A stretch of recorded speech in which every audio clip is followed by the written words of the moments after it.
मैं इस वीडियो के माध्यम से एक चीज़ की व्याख्या करने जा रहा हूँ, क्योंकि यज्ञ, तंत्र, अनुष्ठान, पूजा और नग इत्यादि धारण करना सबके लिए संभव नहीं हो सकता है। इसलिए मैं बता रहा हूँ कि कुछ उत्कट मंत्रों द्वारा कैसे अपने कष्ट को दूर कर सकते हैं। मंत्र ऋषियों ने स्वयं बनाए हैं। कंदरा, खोह, नदी, नारे, बर्फ, बरसात, जाड़ा, गर्मी, रेत, पहाड़ इत्यादि में घूमते हुए, विविध तरह के अनुभव को लेते हुए, विविध स्थान में जा कर के उनका प्रयोग करते हुए, फिर जब उनका परिणाम मिला तब ऋषियों ने उन मंत्रों को जनसाधारण के हित के लिए, सबके लाभ के लिए उन्होंने प्रदान कर दिया। मंत्र काव्य कालिदास कह रहे हैं, इसीलिए कालिदास कह रहे हैं कि अपयगणिर्मंत्र कृताम ऋषीणाम कुशाग्र बुद्धे कुशली गुरुस्ते यतस्त्वया ज्ञानमशेषमाप्तम लोकेन चैतन्यमिवोष्ण रश्मे। त्रिकालदर्शी ऋषियों ने जिन मंत्रों की रचना स्वयं की, कठिन तपस्या, कठिन श्रम और चिरकाल तक के अनुभव को जनसाधारण को प्रदान किया उन लोगों ने। मंत्रों की महत्ता के बारे में एक चीज बता दूं, मंत्र क्या है? शब्दों से बना हुआ है। यह नाद विज्ञान पर बना है। नाद विज्ञान मतलब शब्द विज्ञान पर, आवाज, ध्वनि, उनके आधार पर ये मंत्र बने हैं। मंत्र अब इनका देखिए, जैसे मान लीजिए मैं पंडित जी हूँ, तो अगर कोई कहीं दूर से मेरे न देखने पर भी, जैसे मैं उनको न देख रहा हूँ, मेरे पीछे हैं, चाहे कहीं पर भी हूँ, और अगर वो बोलेंगे कि अरे पंडित जी, तो मैं घूम करके उनकी तरफ देख लूंगा। कहीं कोई मुझे तो नहीं बुला रहा है, भले वहां पर और कोई पंडित हो, लेकिन फिर भी मैं घूम के देखूंगा कि मुझे तो कोई नहीं बुला रहा है। किंतु अगर मेरे सामने भी कोई होगा और अगर बोलेगा कि अरे मौलवी साहब, भले ही मेरी तरफ मुंह करके बोले, लेकिन मैं उनकी तरफ नहीं देखूंगा, मैं उनकी तरफ नहीं देखूंगा।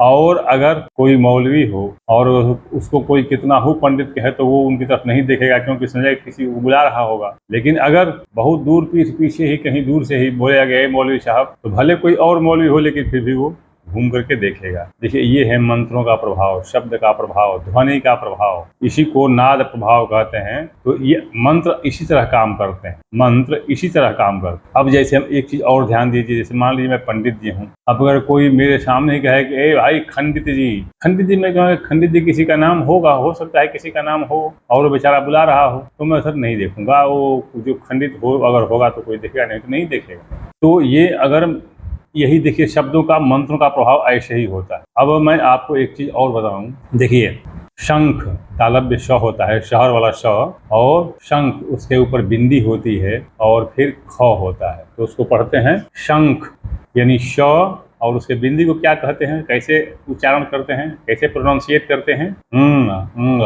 शंख, शंखंग, शंख हो जाता है। अब चलिए लिखते हैं शंभु, वही तालव्य श, और श के ऊपर बिंदी पड़ती है और भ में उ, तो शंभु। तो श के वही तालव्य स के ऊपर जो बिंदी होती है उसको क्या पढ़ते हैं? शंभु, शंभु, म, शंभु। उसी बिंदी को म पढ़ते हैं। देखिए, उसी तालव्य स में एक जगह बिंदी को अंग करके शंख पढ़ देते हैं, वो अंग हो जाती है बिंदी। दूसरी तरफ शंभु, बिंदी म हो जाती है। वही तालव्य स, वही बिंदी, लेकिन फिर भी हम उसको म पढ़ते हैं। और शंभु, शांति, वही तालव्य श, उसके ऊपर बिंदी और ती, तो शांति, शांति, वो न का उच्चारण कर देते हैं, उसको हम न बोलते हैं और शांति हो जाता है। हालांकि ये व्याकरण सब व्याकरणबद्ध है। यरो नुनासिके नुनासिको वा, और दूसरा सूत्र अनुस्वारस्य यई पर सवर्णे, ये सूत्रों के अनुसार इनकी उत्पत्ति होती है। तो खैर जैसे भी हो, अब आप खुद सोचिए कि आप